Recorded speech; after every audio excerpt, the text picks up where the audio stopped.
Dernière nouvelle.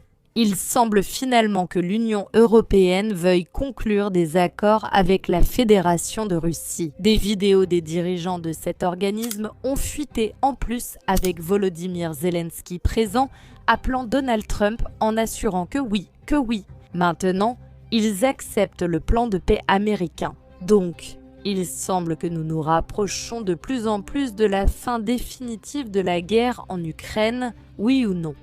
Restez jusqu'à la fin de ce reportage pour le découvrir. Parce qu'il se pourrait que, une fois de plus, au lieu de défendre leur propre maison, ils essaient de jeter des pierres sur le toit de la maison commune. La conversation cachée, jusqu'à présent divulguée, des dirigeants de l'Union européenne. Emmanuel Macron appelle Donald Trump visiblement nerveuse.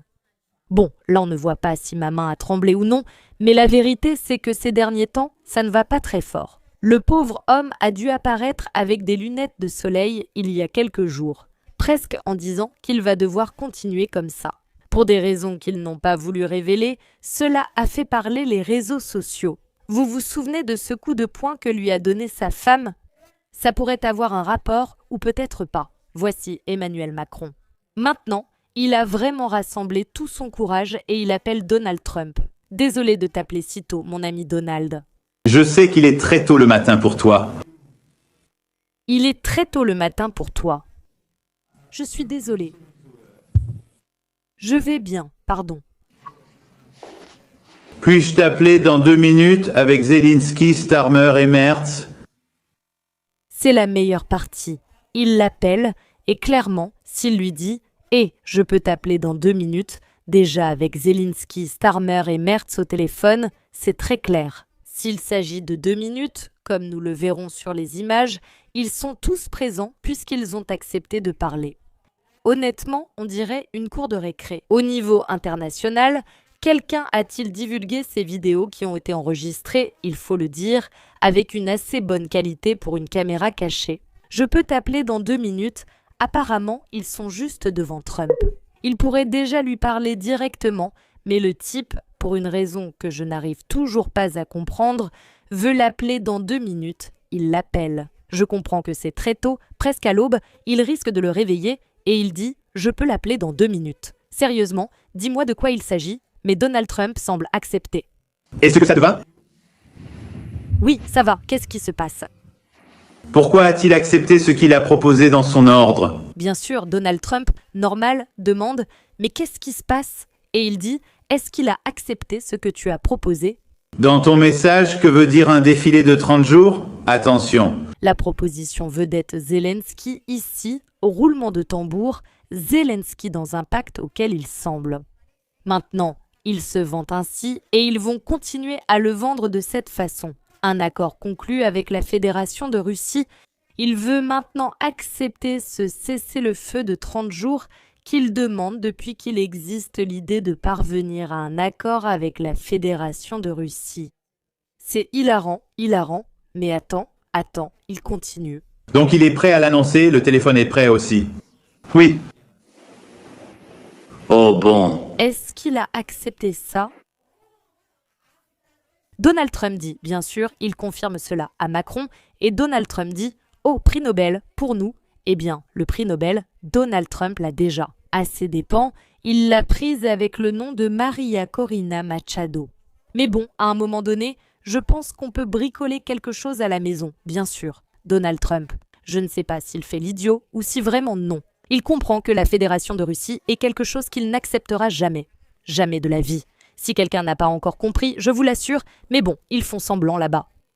Je peux te rappeler avec lui et les autres dans 2 minutes. Je te rappelle si je peux t'appeler dans 2 minutes avec Vladimir Zelensky et les autres. Merde, je pourrais les mettre au téléphone maintenant. Mais je ne sais pas s'il les a dans la pièce d'à côté. Et il doit les inviter. Donc c'est vraiment sérieux? Je suis sidérée qu'il puisse y avoir une mise en scène de cette ampleur avec ceux qui se font appeler présidents et premiers ministres. C'est hallucinant. Très bien, je vais rappeler les autres 2 minutes, je te rappelle après. Excellente nouvelle, dit Donald Trump. Rappelle-moi dans 2 minutes et je te rappelle. Non, oui, oui, oui. Mon Dieu, non, non, non, je ne peux pas, je ne peux pas, je ne peux pas, je ne peux pas, je ne peux pas. S'il te plaît, allons voir, je suis trop belle. Regarde, regarde, regarde, regarde. Il dit, je vais t'appeler. Bien sûr, il ne les a même pas dans le bureau d'à côté, mais là-bas, regarde. Là, on voit Starmer, il y a quelqu'un avec le visage caché. Et là, attends, tu vois, je jurerais que c'est Starmer, enfin ses cheveux, je crois que c'est Starmer. Là, tu vois ce gris-là qu'il a là, et il dit, si on peut t'appeler dans 2 minutes, enfoiré. Franchement, c'est incroyable comment ils peuvent organiser tout ça uniquement pour les médias, mais vraiment, c'est complètement fou. J'attends qu'il s'assoie pour appeler les 3 maris. Tu sais, bon.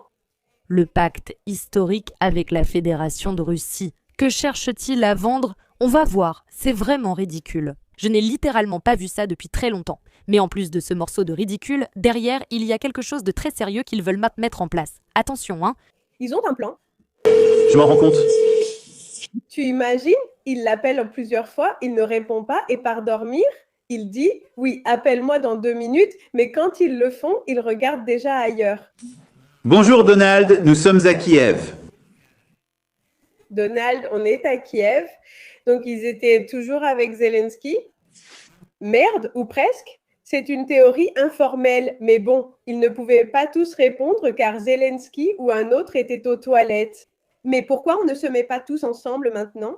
Parce que Zelensky fait pipi. Il dit que Zelensky fait pipi, donc on ne peut pas. On t'appelle dans 2 minutes, Donald. Avec le président Zelensky et beaucoup d'amitié, vous devez le rencontrer, monsieur le président. Je ne pensais pas que ça allait se passer comme ça. C'est le président Zelensky et plusieurs amis disent que c'est comme Disneyland. Je ne peux vraiment pas, pardonnez-moi, mais avec lui, Vladimir Zelensky et beaucoup d'amis, ce n'est pas possible. Le Premier ministre Kirsten Humbert, Donald Tusk et le chancelier Friedrich Merz.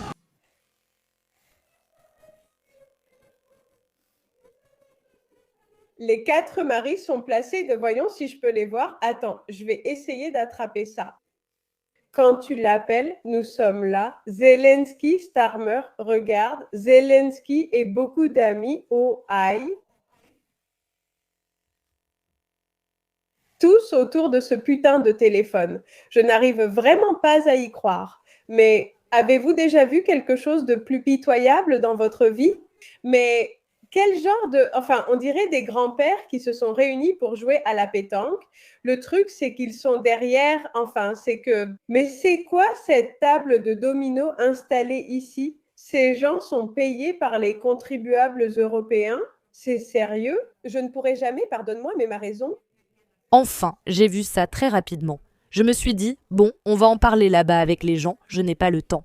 Mais c'est vraiment sérieux? Attends, il continue de parler. Beaucoup de presse, vous devez le savoir. Monsieur le Président, le Premier ministre Keir Starmer, le Président Donald Tusk et le chancelier Friedrich Merz. Donc nous sommes tous ensemble d'ailleurs. Nous avons eu une excellente discussion ce matin et tous soutenu votre proposition de cesser le feu inconditionnel de 30 jours. Ils ont accepté la proposition de Donald Trump. Depuis toujours? Depuis le début. Depuis le temps des négociations, c'est la proposition de l'Ukraine depuis toujours. Je répète, 30 jours de cessez-le-feu inconditionnel, un arrêt inconditionnel des combats, 30 jours pendant lesquels on cesse simplement de tirer, surtout du côté russe, afin que l'Ukraine, qui est en difficulté sur le champ de bataille et dont la situation empire de plus en plus, puisse avoir un moment pour effectivement se réarmer, via soutien. Je traduis le plan, mais il y a un plan bien plus malveillant derrière tout ça. Attention. Nous avons besoin de pression, j'y crois. Russie, s'ils ne soutiennent pas, s'ils ne veulent pas soutenir ce feu, nous devons leur imposer des sanctions, leur mettre des sanctions. Je pense que ça peut marcher. Qu'en pensez-vous, Monsieur le Président? Eh bien, la proposition phare est que la Russie accepte un cessez-le-feu inconditionnel pendant 30 jours et que si elle ne le fait pas, dit Vladimir Zelensky. Pour cela, il faut aussi exercer plus de pression sur la Fédération de Russie, par exemple via des sanctions, pour qu'elle accepte finalement. On finit de regarder et je vous explique. Je pense que tu vas le faire, ils iront bien, c'est le moment. J'ai eu de bonnes discussions avec eux, je pense que c'est bon. Je pense que c'est le moment et je pense que enfin, Donald Trump apparemment pense que le moment est venu et que la Fédération de Russie va définitivement l'accepter. Et maintenant, nous allons le traduire. Qu'est-ce que ça veut dire ? Toute cette mise en scène paraît vraiment une blague. Mais en réalité, n'est-ce pas l'accord de paix vedette dont parlent ces messieurs, ces 4 dames qui se sont réunies pour appeler Donald Trump en groupe ? En réalité, ce sera une tentative de faire pression sur la Fédération de Russie, c'est-à-dire, attention, une tentative d'escalader le niveau du conflit une fois de plus, parce qu'un cessez-le-feu est quelque chose que la Russie n'accepterait jamais. Nous parlons, en plus, probablement du printemps. Certaines sources affirment qu'ils souhaitent le cessez-le-feu en mai. Et c'est probablement en mai que la Russie arrivera déjà avec ses troupes dans la ville. Celle de Zaporojie, qui est la capitale de la région de Zaporojie, qui est l'une des principales régions.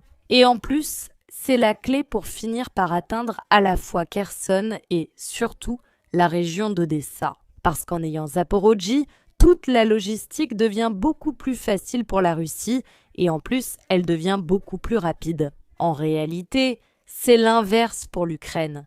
Ils cherchent toujours un cessez-le-feu pour réarmer l'Ukraine. Mais surtout, pourquoi pensez-vous qu'ils ont fait fuiter cette vidéo absolument ridicule ? Cela saute aux yeux, mais ils l'ont fait pour une raison absolument évidente. Et ici, il faut parler tout particulièrement du fait qu'une fois de plus, ils essaient d'attirer l'opinion internationale sur la cause ukrainienne, en termes de pression contre la Fédération de Russie. Si cela échoue et qu'ils n'obtiennent pas ce temps pour réarmer l'Ukraine, ils feront pression sur la Russie jusqu'à ce qu'elle cède. Ils veulent aussi impliquer les États-Unis. Je pense qu'ils font cela, entre autres choses, pour essayer de dissimuler aussi la question du Groenland, parce qu'ils doivent également camoufler la rupture au sein de l'OTAN d'une manière ou d'une autre. Je ne sais pas comment cela finira à l'Ouest, nous verrons bien. Le printemps n'est pas encore là, mais je pense que bientôt nous saurons si j'ai raison. Sur Telegram, vous recevrez l'info plus vite, car nous y commentons l'actualité récente. Si vous ne me suivez pas, je vous invite à le faire. Mais surtout, du côté de la Fédération de Russie, je vous dis déjà quelle sera exactement la réponse. Allez vous faire foutre. L'opération militaire spéciale se poursuivra jusqu'à l'acceptation des principales conditions de la Fédération de Russie, ou, du moins, jusqu'à ce que l'Ukraine commence vraiment à négocier un cessez-le-feu. Le jeu des 30 jours n'est pas une option pour la Russie, mais ils ne le font pas vraiment pour négocier avec la Fédération de Russie. C'est très clair. Ils le font comme une autre partie de la guerre médiatique, voire psychologique, qu'ils mènent effectivement contre ce pays. Réussiront-ils ou non? Nous le verrons avec le temps. Ce qui est clair, c'est que la Russie ne quittera pas le territoire de l'Ukraine sans une victoire. Nous verrons quelles seront les conséquences sur le soutien, s'il continuera ou non. Je le répète, nous observerons le soutien de l'OTAN, des États-Unis et surtout de l'Union européenne à la cause ukrainienne.